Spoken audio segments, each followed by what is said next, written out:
Havells BLDC Plus ஃபேன்கள் புதுமையான தொழில்நுட்பம், ஆச்சரியமூட்டும் designs, energy efficient range. Havells காற்று மாற்றி வீசும்.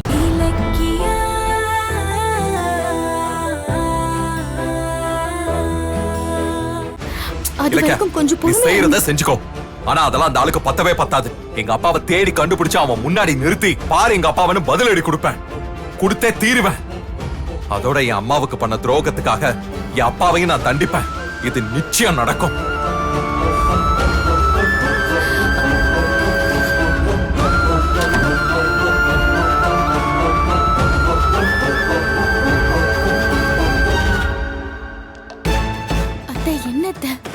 வாகிக்கியா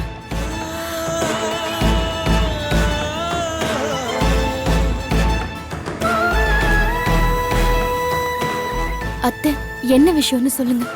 இப்ப எதுக்கு எஸ்எஸ்கே ஓட பேரை கௌதம் கிட்ட சொல்ல பார்த்த?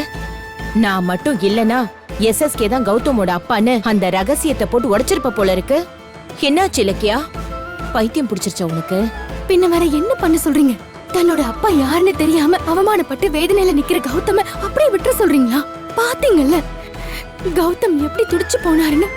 அவர் பக்கம் இருக்கிற நியாயத்தை கொஞ்சமாவது புரிஞ்சுக்கோங்க. அந்த எஸ்எஸ்கே அத்தனை பேருக்கு முன்னாடி அசிங்கப்படுத்தினப்போ கௌதம்க்கு அப்பா உயிரோட இருக்காருன்னு தெரிஞ்சோம்.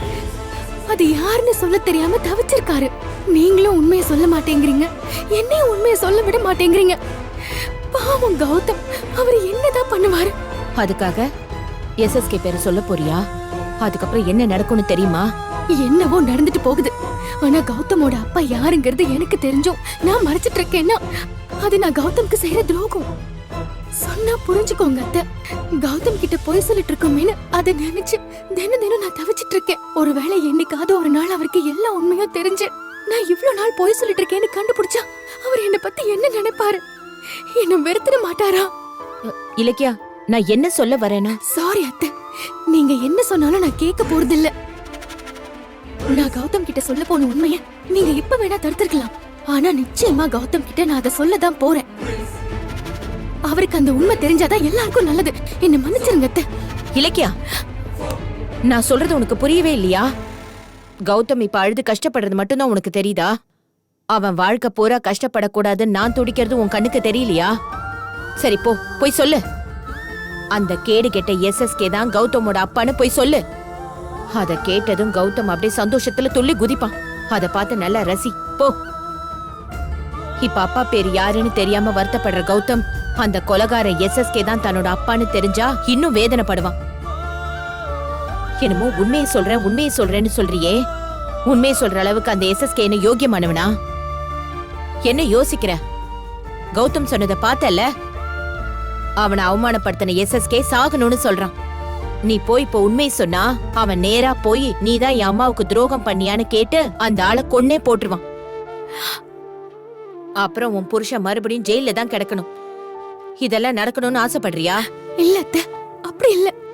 கௌதம் படுற வேதனையை பார்க்க முடியாம தான் மறைச்சு வச்சிருக்கிற ரகசியத்தை சொல்லலாம்னு நினைச்சேன். ஏன் அவன் படுற வேதனை எனக்கு தெரியாதா? உண்மையை சொல்றதுக்கு எனக்கு எவ்வளவு நேரம் ஆகும்? அப்படி சொன்னா ஏதாவது பிரச்சனை ஆயிடுமோன்னு பயந்துதான் நான் அமைதியா இருக்கேன். நீயும் என்ன மாதிரி அமைதியா இரு. புரியுதா இலக்கியா? இல்ல அத்தை, இப்படி ஒரு சூழ்நிலையில உண்மையை சொல்லக்கூடாதுதான். ஆனா அதுக்காக அந்த எஸ்எஸ்கே தான் கௌதமோட அப்பான்னு அவர்கிட்ட நான் சொல்லாம விட மாட்டேன்.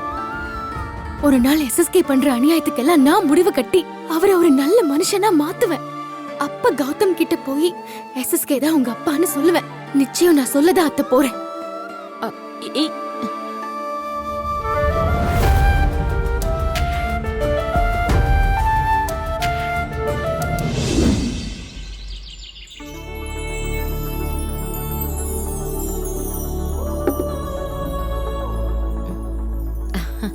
இலக்கியா, இந்த புடவையில நீ ரொம்ப அழகா இருக்க தெரியுமா? அப்படியா அத்தை? நீங்களும் இந்த புடவையில சூப்பரா இருக்கீங்க. எனக்கு என்ன? அப்போ நான் சூப்பரா இல்லையா? ஐயோ அத்தை, நீங்க சூப்பருக்கு மேல சூப்பரோ சூப்பர். போதும் போதும், சமாளிக்காத. ஐயோ ஜானு, இவ சொல்றது நிஜம்தான். இந்த புடவையில நீ எவ்வளவு அழகா இருக்க தெரியுமா? நிஜமா சொல்றியா? நல்லா இருக்குல்ல? இன்னைக்கு விநாயகர் சதுர்த்தியில அதான் இந்த புடவையை கட்டியிருக்கேன். விநாயகர் சதுர்த்தி எல்லாம் கௌதம் என் வயித்துல உருவாக்குறதுக்கு முன்னாடி கொண்டாடினதான் கடைசி. அதுக்கப்புறம் இப்பதான் கொண்டாடுறேன். அப்படியா அத்தை? ரேவதி, அப்படியே கௌதம் இருக்கிறப்போ அவன் முன்னாடி இந்த விஷயத்தெல்லாம் சொல்லிடு, இன்னும் சூப்பரா இருக்கும். அத்தை, இத பாரு இலக்கியா, நீயும் அடிக்கடி கௌதம் இருக்கும்போது அத்தை அத்தைன்னு இவளை கூப்பிடுற, பாத்துக்கோ. சரிங்க அத்தை. ஆ ஆமா, இந்த கௌதம் ஏன் இன்னும் வரல? ஏன் இவ்ளோ லேட்டு?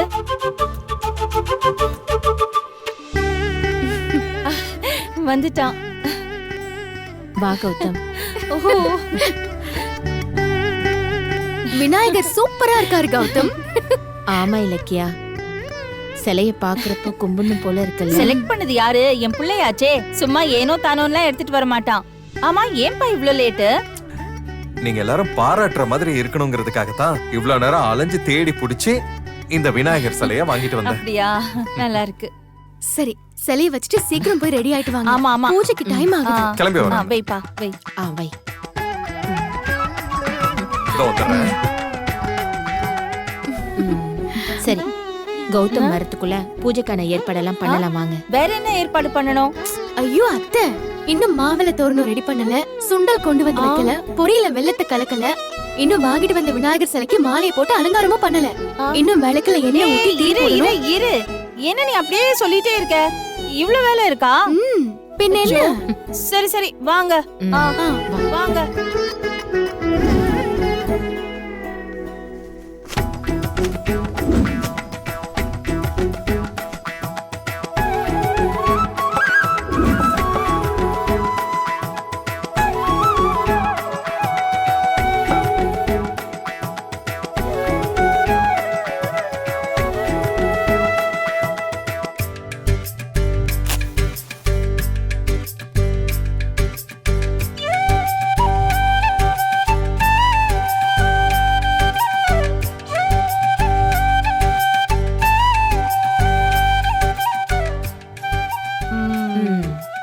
விநாயகர் சதுர்த்தி பூஜைக்கு நம்ம வீடு ரெடி ஆயிடுச்சு. ஆமா, 5 நிமிஷத்துல வரேன்னு சொன்னானே கௌதம், இன்னும் காணுமே. ஆமால, கௌதம் இவ்ளோ நேரமா என்ன பண்ணிட்டு இருக்காரு? இருங்க, நான் போய் கூட்டிட்டு வரேன். கூட்டிட்டு வா. கௌதம், கௌதம், வேட்டி சட்டையில நீங்க சூப்பரா இருக்கீங்க. நீ தான் சூப்பரா இருக்க. உன்னை இந்த புடவையில பாக்குறப்போ அப்படியே உன்னை. Hello hello hello, no no, இருங்க பாஸ், இது பேச்சுலர் ஃபங்க்ஷன், உங்களுக்கு தெரியாதா? என்ன புரியலையா? இன்னைக்கு பேச்சுலர் ஆன பிள்ளையாருக்கு பூஜைங்க. நாம இப்படி ரொமான்ஸ் பண்றத மட்டும் அவர் பார்த்தாருன்னு வைங்க, தும்பிக்கையாலேயே நம்ம தலையில ஓங்கி ஒண்ணு போட்டுருவாரு. சோ இன்னைக்கு ஒன்லி பக்தி பக்தி பக்தி. மனசுல வேற எந்த எண்ணமும் இருக்க கூடாது. ஓகே? அத வச்சாச்சு. என்ன கூட்டிட்டு வரேன்னு சொன்னவா அவளையும் காணோம். இரு, நான் போய் பாத்துட்டு வரேன். பிள்ளையார் தும்பிக்கையில அடிச்சாலும் பரவாயில்ல, நான் வாங்கிக்கிறேன். ஆனா அதுக்காக உன்னை இந்த ட்ரெஸ்ல பார்த்ததுக்கு அப்புறமும் உன்னை விட மாட்டேன்டின்னு சொல்ல. இத பாருங்க கௌதம், வேணாம், விடுங்க விடுங்க விடுங்க ப்ளீஸ். கௌதம் சொன்னா கேளுங்க கௌதம், பூஜை இருக்கு, விடுங்க.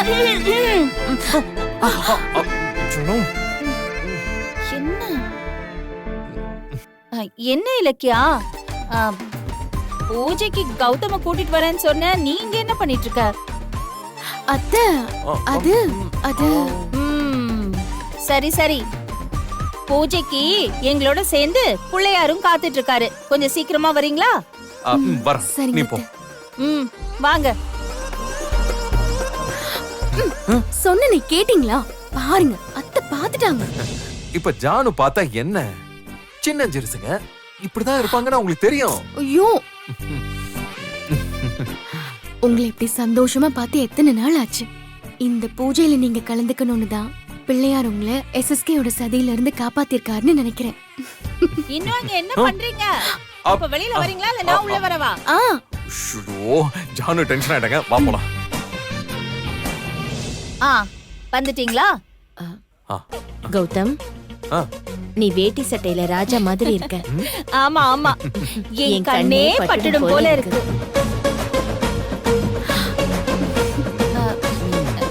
சரி சரி, பூஜையை ஆரம்பிக்கலாமா? ஆரம்பிக்கலாம்.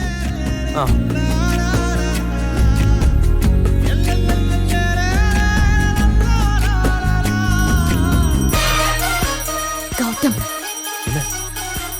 இந்த பிள்ளையாரை விட நீங்க தான் ரொம்ப அதிர்ஷ்டசாலி தெரியுமா? எப்படி சொல்ற?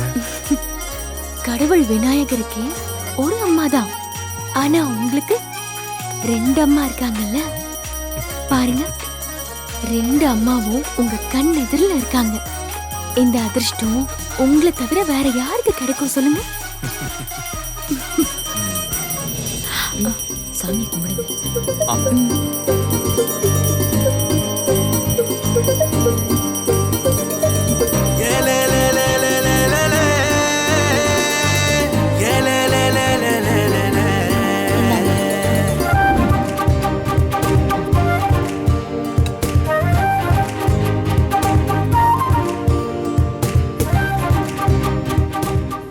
பிள்ளையாரப்பா, கௌதம்க்கும் SSKக்கும் நடுவுல இருக்கிற பிரச்சனை எல்லாம் முடிஞ்சு கௌதம் நிம்மதியா சந்தோஷமா எப்பவும் போல இருக்கணும். அதுக்கு நீதான் அருள் புரியணும். கடவுளே, என் அம்மா யாருன்னு தெரிஞ்சும் வெளியே சொல்ல முடியாம நான் வேதனைப்படுறது ஒரு பக்கம்னா, என் அப்பா யாருன்னு கேட்டு மத்தவங்க என்ன வேதனைப்படுத்துறது இன்னொரு பக்கம்னு என் வாழ்க்கை நிம்மதி இல்லாம ஓடிக்கிட்டு இருக்கு. என் அம்மாவை என் கண்ணுல காட்டிட்ட, அதே மாதிரி என் அப்பாவையும் என் கண்ணுல காட்டிரு. அதுக்கப்புறம் என்னை பெத்தவங்க யாருன்னு இந்த உலகத்துக்கு வெளிப்படையா சொல்லணும். அதுக்கு நீதான் துணையா நிக்கணும் கடவுளே. விநாயகா, ஞானக்கனிக்காக நீ உன் அப்பா அம்மாவை சுத்தி வந்த. ஆனா இந்த அம்மா பெத்த பிள்ளைய அப்பா கிட்ட இருந்து காப்பாத்துறதுக்காக அவனையே சுத்தி சுத்தி வந்துட்டு இருக்கேன். SSKவால கௌதம்க்கு எந்த ஆபத்தும் வந்துடக்கூடாது.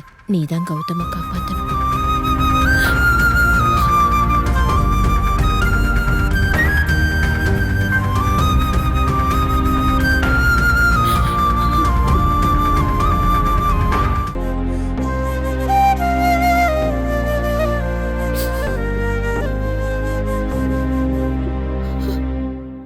ஜானு, என்ன கண் கலங்குற அளவுக்கு சாமி கிட்ட என்ன வேண்டிக்கிட்ட? எல்லாம் நம்ம கார்த்திக் பத்தி தான்ப்பா. வருஷா வருஷம் பிள்ளையார் சதுர்த்தி கொண்டாடும் போது கார்த்திக் எவ்வளவு ஓடி ஆடி வேலை செய்வான். இந்த வருஷம் பாரு, அவன் வீட்லயே இல்ல. ஒரு வாட்டி சும்மா என்கிட்ட வந்து சிவன் பார்வதிக்கு பிள்ளையாரும் முருகனும் இருக்கிற மாதிரி உங்களுக்கு நானும் அண்ணனும் இருக்கோன்னு சொன்னான். ஆனா நீங்க கவலைப்படாதீங்க, நான் ஒன்னும் முருகன் மாதிரி கோச்சிட்டு எல்லாம் போயிட மாட்டேன் அப்படின்னு சொன்னான். ஆனா உண்மையிலேயே கோச்சிக்கிட்டு போயிட்டானே. இவ்ளோ சந்தோஷமா நம்ம பிள்ளையார் சதுர்த்தியை கொண்டாடும் போது அவன் பக்கத்துல இல்லைன்னு எனக்கு ரொம்ப வருத்தமா இருக்கு கௌதம். கவலைப்படாத ஜானு, கார்த்திக் ஒரு நாள் நிச்சயமா உண்மையை உணர்ந்து நம்மள தேடி வருவான். ஆமா அத்தை, கார்த்திக் வரலனாலும் பிள்ளையார் அவனுக்கு நல்ல புத்தியை கொடுத்து அனுப்பி வைப்பார். நீங்க அழாதீங்க அத்தை. உன் நல்ல மனசுக்கு எல்லாமே நல்லதாவே நடக்கும். வருத்தப்படாத. இது பார் பிள்ளையாரப்பா, அடுத்த தடவை விநாயகர் சதுர்த்தி கொண்டாடும் போது கார்த்திக் என் பக்கத்துல நிக்கணும். எல்லாரும் சேர்ந்து விநாயகர் சதுர்த்தி கொண்டாடணும். அது வரைக்கும் நான் உன்னை இங்கே போட்டி தான் வைக்க போறேன். கார்த்திக் வீட்டுக்குள்ள வந்ததுக்கு அப்புறம் தான் உன்னை ரிலீஸே பண்ண போறேன். ஜாக்கிரதை. அடேங்க அப்பா, இந்த உலகத்திலேயே ரொம்ப பவர்ஃபுல்லான ஆள் யாருன்னா அது எங்க அத்தை தான். எப்படி சொல்ற? பின்ன சாமியவே இந்த மிரட்டுறாங்களே. பின்ன நடக்கிறதெல்லாம் பார்க்கும்போது சாமி மேல கோவம் வராதா என்ன? கண்டிப்பா புள்ளியார் நான் சொல்றத கேப்பாரு. என்னப்பா கேட்டுட்டல்ல? கண்டிப்பா இத நடத்தணும். ஆமா, நான் வேண்டினது மட்டும் நடக்கலனா பெர்மனன்ட்டா உன்னை இங்கே பூட்டி வச்சிடுவேன். பாத்துக்கோ. ஆமா சரி ஜானு, விடு. பாவம் அவரை ஒரேடியா மிரட்டாத, பயந்துர போறாரு. கண்டிப்பா உனக்கு நல்லது செய்வாரு. சரியா? நம்பிக்கையோட இரு. சரி சரி சரி, வாங்க எல்லாரும் பிரசாதம் சாப்பிடலாம்.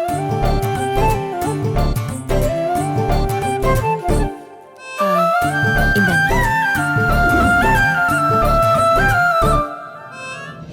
சாப்பிடுங்க. எங்கள மாதிரியே நீங்களும் சந்தோஷமா விநாயகர் சதுர்த்தி விழாவை கொண்டாடுங்க. அனைவருக்கும் விநாயகர் சதுர்த்தி வாழ்த்துக்கள்.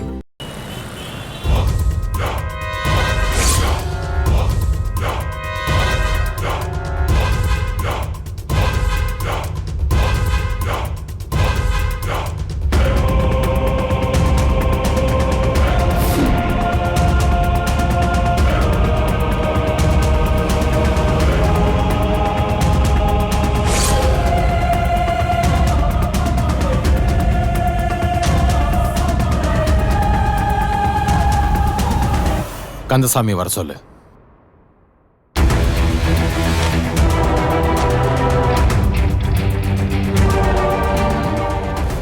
அன்னைக்கு ஃபயர் ஆனப்ப என்ன நடந்துச்சுன்னு சிசிடிவி ஃபுட்டேஜை பார்த்து தெரிஞ்சுக்கலாம்னு பார்த்தா நாகுவ உள்ள கொண்டு வர்றப்ப சிசிடிவியை நான் ஆஃப் பண்ணது மறந்து போய் அப்படி விட்டுட்டேன். நடந்தது எதுவுமே ரெக்கார்ட் ஆகல. ச்சே. இலக்கிய பிளான் போட்டு ஆபீஸ ஃபயர் பண்ணி தான் நாகுவ தூக்கிட்டு போயிருக்கா. ஆனா அவ ஒருத்தியால அவ்வளவு பெரிய வேலை செஞ்சிருக்க முடியாது. அப்ப நம்ம ஆபீஸ்ல யாரோ அவளுக்கு ஹெல்ப் பண்ணிருக்காங்க. அது யாரா இருக்கும்? சொல்லுங்க சார். ஆமா, அன்னைக்கு ஃபயர் ஆனப்ப எல்லா ஸ்டாஃப்ஸும் வெளியே ஓடி வந்துட்டாங்களா இல்ல வராம யாராவது உள்ளே இருந்தாங்களா?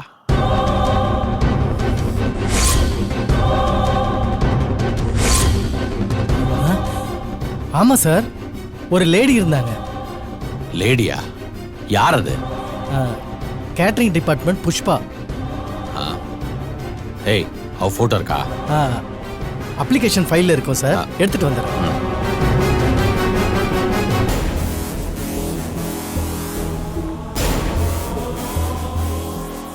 சார், இதுதான் உங்க டீடைல்ஸ் சார். இந்தாங்க.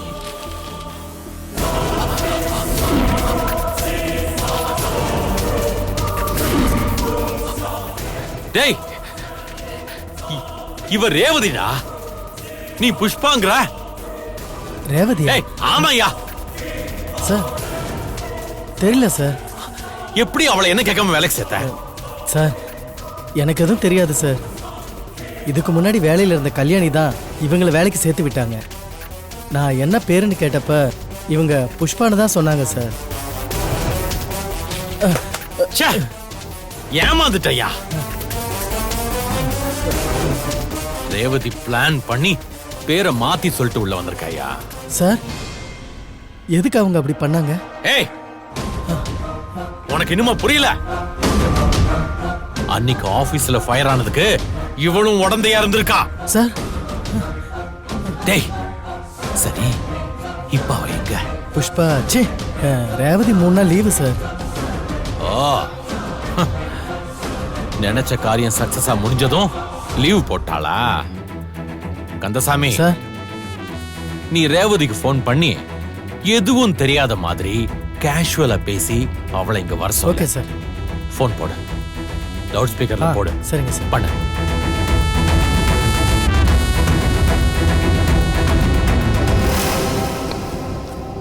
அத்தை, நீங்க போய் ரெஸ்ட் எடுங்க, நான் பாத்துக்கிறேன்.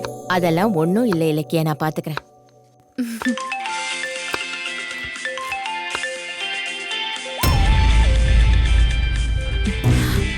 அத்தை, யார் அத்தை? ஆபீஸ்ல இருந்து ஃபோன் பண்றாங்க இலக்கியா. அத்தை, ஒரு நிமிஷம். யாரு ஃபோன் பண்றாங்க? எனக்கு வேலை கொடுத்த கேட்டரிங் டிபார்ட்மெண்ட் கந்தசாமி தான். சரி, ஸ்பீக்கர்ல போட்டு பேசுங்க. ஹலோ. புஷ்பா, சார் சொல்லுங்க சார். நீ ஏன் 2-3 நாளா ஆபீஸ்க்கு வரல? சார், எனக்கு உடம்பு சரியில்லைன்னு உங்ககிட்ட சொல்லிட்டு தானே சார் லீவ் எடுத்தேன். ஓ, ஆமால, நான் மறந்தே போயிட்டேன். சரி, இப்போ உனக்கு உடம்பு எப்படி இருக்கு? கொஞ்சம் பரவாயில்ல சார். என்ன சார் விஷயம்? எதுக்கு ஃபோன் பண்ணீங்க? யோ, வர சொல்லியா, ஏதாவது பேசு. ஒன்னும் இல்ல புஷ்பா, இன்னைக்கு கான்ஃபரன்ஸ் மீட்டிங் நடக்குது. நிறைய பேர் வந்திருக்காங்க. என்னால தனியா டீ காஃபில கொடுத்து சமாளிக்க முடியல. நீ வந்தா கொஞ்சம் உதவியா இருக்கும். உடனே வரியா?